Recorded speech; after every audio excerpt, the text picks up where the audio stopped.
Hi guys, ഞാൻ ഇന്നിവിടെ പറയാൻ പോകുന്നത് ഡാറ്റ അനലിറ്റിക്സിൻ്റെ കോർ കോൺസെപ്റ്റ്സ് ആണ് നമ്മളിവിടെ പറയുന്നത്. ഓക്കെ, ഫസ്റ്റ് നമ്മൾ ഡാറ്റ അനലിറ്റിക്സിൽ നമ്മൾ സ്റ്റാറ്റിക്സ് ആയിരിക്കും ഡിസ്കസ് ചെയ്യുന്നത്.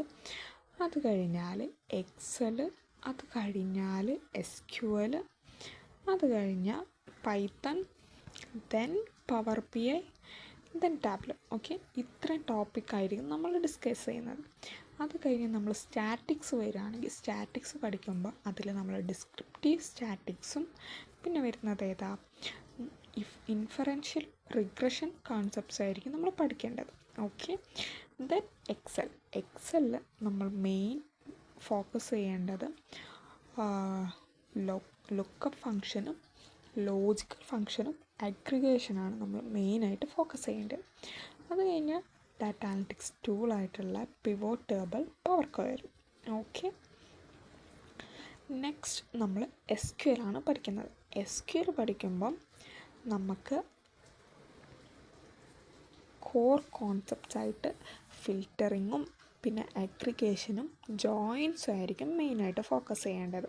പിന്നെ കുറച്ചും കൂടി അഡ്വാൻസ് ആയിട്ട് വരുമ്പോഴാണ് നമ്മൾ റോ നമ്പേഴ്സും റാങ്കും ലാഗും ലീഡും നമ്മൾ യൂസ് ചെയ്യേണ്ടി വരാം. ഓക്കെ, ഇതിൽ ഫിൽറ്ററിങ് എന്ന് പറയുമ്പോൾ നമ്മൾ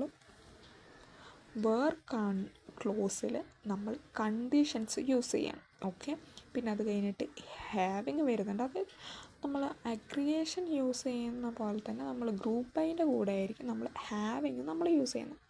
ഓക്കെ, അത് കഴിഞ്ഞിട്ട് അഗ്രിഗേറ്റ് ആയിട്ട് നമ്മൾ count, sum, average, minimum, maximum, group by, ഇത്രയായിരിക്കും നമ്മൾ മെയിനായിട്ട് ഫോക്കസ് ചെയ്യേണ്ടത്.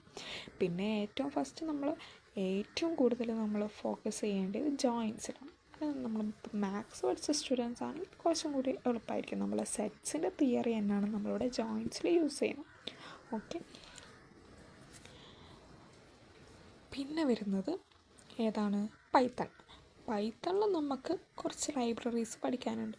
ഏതാണെന്ന് വെച്ചാൽ പാൻഡാസ് പഠിക്കാനുണ്ട്. അതായത് പാൻഡാസ് എന്ന് പറയാം, നമ്മൾ ഡാറ്റ ഫ്രെയിംസ്, അത് കുറേ ഡാറ്റാസ് തന്നാൽ അത് ജസ്റ്റ് ക്ലീൻ ചെയ്യാനായിട്ടായിരിക്കും മെയിനായിട്ട് നമ്മൾ പാൻഡാസ് യൂസ് ചെയ്യുന്നത്. ഗ്രൂപ്പായി നമ്മൾ കുറച്ച് ഇക്വേഷൻസൊക്കെ യൂസ് ചെയ്യണമെങ്കിൽ നമുക്ക് പാൻഡാസിൽ യൂസ് ചെയ്യാം. ഓക്കെ, പിന്നെ നമ്പൈ ആണ് വരുന്നത്. നമ്പൈ നമ്മൾ ന്യൂമറിക്കൽ അറേസ്, അതായത് നമ്മളിപ്പം സ്റ്റാറ്റിക്സ് യൂസ് ചെയ്തില്ലേ, ആ ഒരു സ്റ്റാറ്റിക്സിൻ്റെ ഇക്വേഷൻസും തിയറീസും കോൺസെപ്റ്റ്സും കാര്യങ്ങളൊക്കെ ഫോർമുലാസൊക്കെ നമ്മൾ ഒരു കോഡിങ്ങിൽ നമുക്ക് ഡയറക്റ്റ് നമുക്ക് ആ ഒരു ഇക്വേഷൻസ് നമ്മൾ യൂസ് ചെയ്യാൻ പറ്റത്തില്ല. അപ്പോൾ അത് നമ്മൾ എന്താക്കണം, കോഡിങ്ങിലേക്ക്, ഇപ്പോൾ പൈത്തണിലേക്ക് വരുമ്പോൾ അത് നമ്മൾ ജസ്റ്റ് കോഡിങ് ഫോർമാറ്റിലേക്ക് മാറ്റണം. ഏത് സ്റ്റാറ്റിക്സിൻ്റെ ഇക്വേഷൻസ്. ഓക്കെ, ആ ഒരു ഇതിൽ നമുക്ക് മാറ്റിയെടുക്കാൻ വേണ്ടിയിട്ടാണ് നമ്മൾ യൂസ് ചെയ്യുന്നത്, നമ്പൈ യൂസ് ചെയ്യുന്നത്.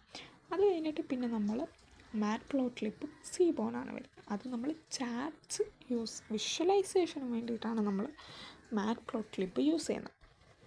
അതായത് നമുക്കിപ്പം പവർ BIയും വരുന്നുണ്ട്, എന്നാലും നമുക്ക് ഇപ്പം പൈത്തണിൽ വിഷ്വലൈസേഷൻ യൂസ് ചെയ്യുന്നത് നമ്മൾ ഈ മാറ്റ്പ്ലോട്ലിബും സീബോണും യൂസ് ചെയ്തിട്ടാണ്. ഓക്കെ, പിന്നെ വരുന്നത് സൈഫപ്പയും പിന്നെ സ്റ്റാറ്റ്സ് മോഡൽസും. അത് സ്റ്റാറ്റിക്കൽ ടെസ്റ്റ് നമ്മൾ കുറച്ചും കൂടി ഡീപ്പായിട്ട് പഠിക്കുമ്പോഴാണ് സൈഫയൊക്കെ യൂസ് ചെയ്യുന്നത്, അതായത് സയൻറ്റിഫിക് പൈത്തൺ. പിന്നെ സൈക്കിറ്റ് ലേൺ എന്ന് പറയുമ്പോൾ നമ്മൾ മെഷീൻ ലേണിങ്സ് പഠിക്കുമ്പോഴാണ് അത് മെയിനായിട്ട് ഫോക്കസ് ചെയ്യേണ്ടത്. ഡാറ്റ അനലിറ്റിക്സിൽ മെഷീൻ ലേണിങ് അങ്ങനെ പഠിക്കേണ്ടി വരിക. ഡാറ്റ സയൻസിലാണ് നമ്മൾ മെഷീൻ ലേണിങ് പഠിക്കേണ്ടി വരിക. അത് കുറച്ചും കൂടി ഡീപ്പായിട്ടുള്ള കാര്യങ്ങൾ നമുക്ക് ജസ്റ്റ് ഒന്ന് സ്കിപ്പ് ചെയ്യാം. ഡാറ്റ അനലിറ്റിക്സ് സ്കിപ്പ് ചെയ്യാം.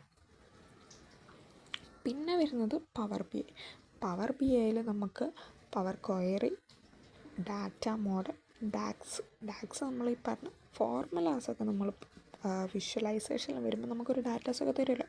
ആ ഡാറ്റാസ് നമുക്ക് കുറച്ച് ഫോർമുലാസൊക്കെ യൂസ് ചെയ്ത് കൺവേർട്ട് ചെയ്ത് നമുക്കൊരു ചാർട്ട് ക്രിയേറ്റ് ചെയ്യണമെന്നുണ്ടെങ്കിൽ നമ്മൾ അതിൻ്റെ ഇക്വേഷൻസൊക്കെ, സ്റ്റാറ്റിക്സിൻ്റെ ഇക്വേഷൻസൊക്കെ നമ്മൾ പവർ BIയിൽ ഡാക്സിലാണ് യൂസ് ചെയ്യുന്നത്. പിന്നെ അത് കഴിഞ്ഞ് റിപ്പോർട്ട് വ്യൂ. ഓക്കെ, പിന്നെ അത് നമ്മൾ ലാസ്റ്റ് കോൺസെപ്റ്റായിട്ടുള്ള ടാബ്ലോ എന്ന് പറയുമ്പോൾ ലാർജ് ഡാറ്റാസ് വരുമ്പോഴാണ് മില്യൺസ് ഡാറ്റാസ് വരുമ്പോഴാണ് നമ്മൾ ടാബ്ലർ യൂസ് ചെയ്യുന്നത്. അങ്ങനെ കുറച്ച് ഡാറ്റാസ് വരികയാണെങ്കിൽ നമുക്ക് പവർ ബി ഐ യൂസ് ചെയ്താൽ മതിയാവും. ഓക്കെ, പിന്നെ നമ്മൾ ഒരു ഡാറ്റാസ് തന്നാൽ അതെങ്ങനെയാണ് നമ്മൾ യൂസ് ചെയ്യേണ്ടതെന്ന്. ഓക്കെ, ഫസ്റ്റ് നമ്മൾ ആ എക്സാക്റ്റ് ചെയ്യണം. അത് SQL ആയിരിക്കാം ഡാറ്റാസ് വരുന്നത്, എക്സലിലായിരിക്കാം, കുഴപ്പമില്ല. നമുക്ക് ആ ഡാറ്റാസ് എക്സ്ട്രാക്റ്റ് ചെയ്യണം, പിന്നെ അത് ക്ലീൻ ചെയ്യണം പൈത്തൺ യൂസ് ചെയ്തിട്ട്. പിന്നെ നമുക്ക് ആ ഡാറ്റാസ് അനലൈസ് ചെയ്യണം. പിന്നെ നമുക്ക് പവർ ബി ഐയിൽ മോഡൽസ് ക്രിയേറ്റ് ചെയ്യണം. പിന്നെ അത് വിഷ്വലൈസ് ചെയ്യണം. ഏത് പവർ ബി ഐയിലും ടാബ്ലറായാലും ഓക്കെയാണ്. ഓക്കെ, പിന്നെ അതിൽ നിന്ന് നമുക്ക് റിപ്പോർട്ട്സൊക്കെ ക്രിയേറ്റ് ചെയ്യാം. ഈ വിഷ്വലൈസേഷൻ ക്രിയേറ്റ് ചെയ്ത് കഴിഞ്ഞാൽ അതിൽ നിന്ന് നമുക്ക് റിപ്പോർട്ട്സ്, അതിൻ്റെ ഡിസിഷൻസ്, ആ ഒരു ഡാറ്റാസ്, ഇപ്പം ആ ഒരു ലാർജ് ഡാറ്റാസ് നമുക്ക് എന്തൊക്കെയാണ് വേണ്ടിയതെന്നുള്ളത് നമ്മൾ റിപ്പോർട്ട് ക്രിയേറ്റ് ചെയ്യാം. Last step. ഓക്കെ, ഇതാണ് നമ്മളുടെ കോർ കോൺസെപ്റ്റ്സ്. ഓക്കെ, ഞാൻ ഈ സെയിം PDF ഡിസ്ക്രിപ്ഷനിൽ ഷെയർ ചെയ്യാം.